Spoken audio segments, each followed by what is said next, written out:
Hey everybody, this is Kathy Appleby from IndieCat Designs. Today I'm going to show you how to design a seamless repeating pattern.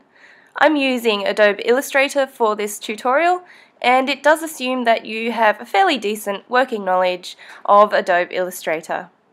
Now I should stress that this is just one of many methods that you can use to design a repeating pattern. It's just the method that I seem to prefer at the moment as it suits my style of drawing. So let's get started. Okay, so I started with a 10 by 10 centimeter square in Illustrator. You can see my color settings are set at RGB. That's because when I print these later through a fabric printer, that's the settings that they need. So now all we need to do is draw. I've sped this up for you, otherwise we will be here for quite some time. But something to note is that I do make sure the drawing goes right to the edge. This just makes it easier for me later on.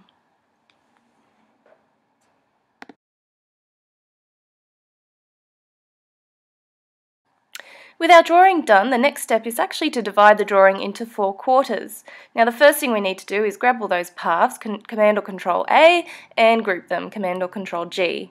Now I'm going to create a new square. Just by clicking I can make sure that it's at 5 by 5 centimeters, so that's a quarter of our 10 by 10 centimeter canvas.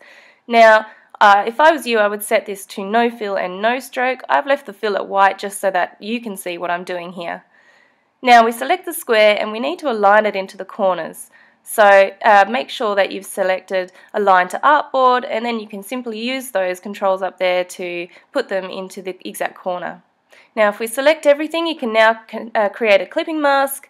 Now the shortcut for that is Command or Control 7. We need to do that 4 times in each corner. And when we have, we can copy that clipped mask into a new canvas, a new 10 by 10 centimeter canvas, as you'll see in the next step. So in the next step, I've just rearranged each of our clipped masks into the opposite corners. So they've been reshuffled. Now I'm just filling in the gaps in the middle there and just tightening things up, making that drawing look a little bit better. I'll speed this up for you guys.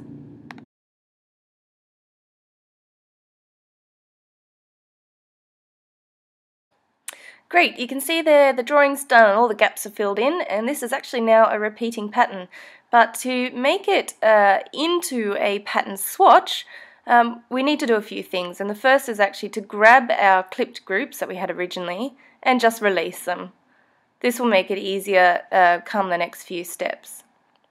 So do that for each one and then we're ready to move on.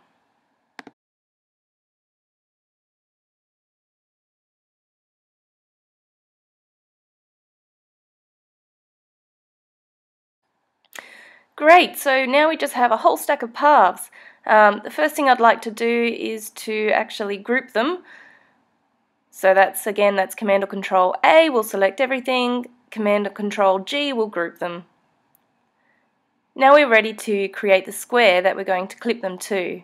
Now I have created a square that has no fill and no stroke of 10 by 10 centimeters. Click OK. You want to center that to the artboard. Now if you select Command A will select everything, Command or Control 7 will create your clipping mask, or you can do it the long way through the Object tab.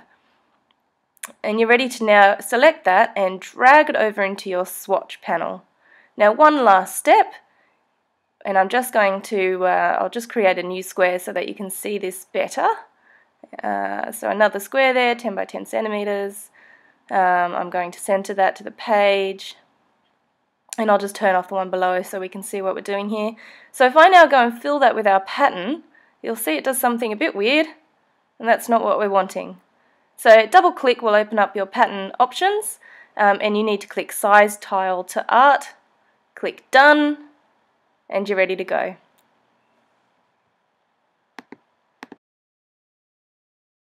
And we're done, and you can now apply your swatch to different applications. I print mine as fabric through Spoonflower.com. You can colour your pattern swatch, and I actually used Live Paint as a quick way of doing that here for you. Thanks so much for watching my tutorial. I hope it's been of some use to you. If you liked it, please do give it a thumbs up, and please subscribe to see more in the future. Happy pattern creating and have a great day.